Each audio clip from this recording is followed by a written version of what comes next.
Toxic siblings can put a damper on a lot of things. Depending on the level of toxicity, it can be hard to engage with the rest of your family or even friends that have been there for some time.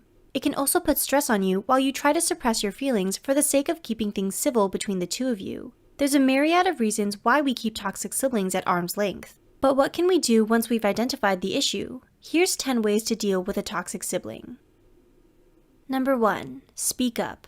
In all reality, your sibling might not even know that they are hurting you. In this case, it is imperative that you speak up and let them know how you are feeling. This could invite some issues if the sibling is aware of their behavior and doesn't care. But for your well-being, it is something that you should highly consider. It is important to keep in mind that your sibling might feel attacked or just be unwilling to discuss things with you. If that is the case, it is best to take a break and revisit the conversation after your sibling has had some time to digest what you've already told them.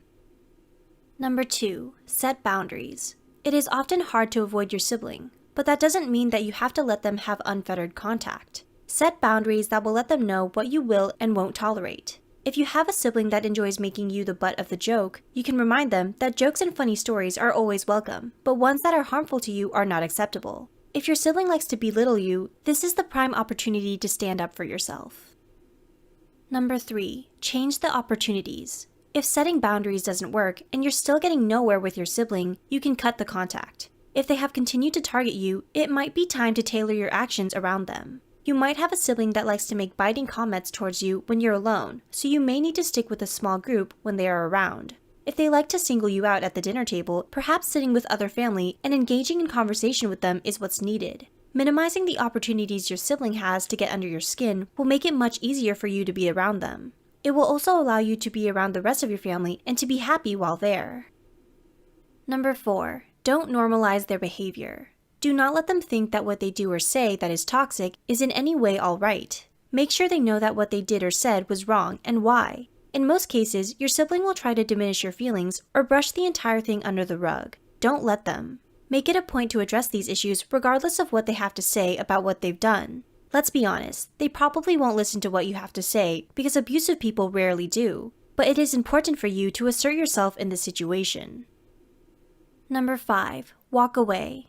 This doesn't mean that you are walking away from them or your family. This just means that you are walking away from them and the situation at hand. If you aren't there, then they can't target you. They might talk about you a bit, but it stops being fun when you aren't there to give them visual or verbal feedback, and chances are they will get bored and move on to something else. This will also give you the time you need to gather your thoughts and prepare for what you might need to do next, whatever you decide that to be. It will also stop you from reacting emotionally, which might give that sibling another dose of ammunition against you.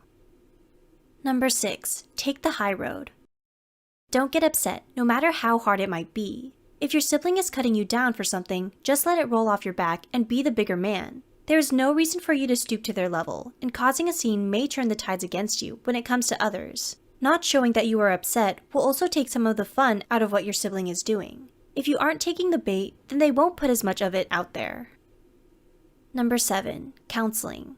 Counseling can be a great way for you to get your feelings off your chest in a safe and secure environment. If you aren't sure how you want to confront your sibling, you can ask for advice and roleplay some scenarios to better plan for upcoming conversations that you might be having with them. If you've already spoken to your sibling and they are receptive to what you've said to them, then family counseling could be the next step in mending your relationship. Having an unbiased mediator there will boost your confidence as well as add protection in case your sibling starts to become angry or frustrated in the direction of the conversation. Number 8. Trust yourself. Do not rationalize the toxic sibling's behavior. It will only perpetuate the harmful cycle you are more than likely already trapped in. When someone treats you badly or says something hurtful, they are doing it on purpose, and there is no amount of internal monologue that will change that fact. If it feels like they are intentionally hurting you and it sits within their pattern of behavior, then chances are it was done in a calculated way to get at you. Your feelings and intuitions are there for a reason. Use them. Remember, no one has the right to tell you how you feel. If you feel that something is wrong, then trust that and look into it, just to be sure. Number 9. Try to trust them. If you have spoken to your sibling and they appear genuinely remorseful, then you should at least try to trust them. Trust might be something that you have a hard time with, given the track record of your relationship, but it is something that you should attempt. Don't fall for an apology that lacks feeling. Go with your gut on that one, but giving them the benefit of the doubt may be a much-needed olive branch. You should continue to have boundaries and guard yourself when you feel most vulnerable around them. But in the long run, they might surprise you and change their ways. If they say they will try to change, yet continue to do the exact things they apologized for, then trusting them probably isn't something that you need to visit at that time. Number 10. Say goodbye.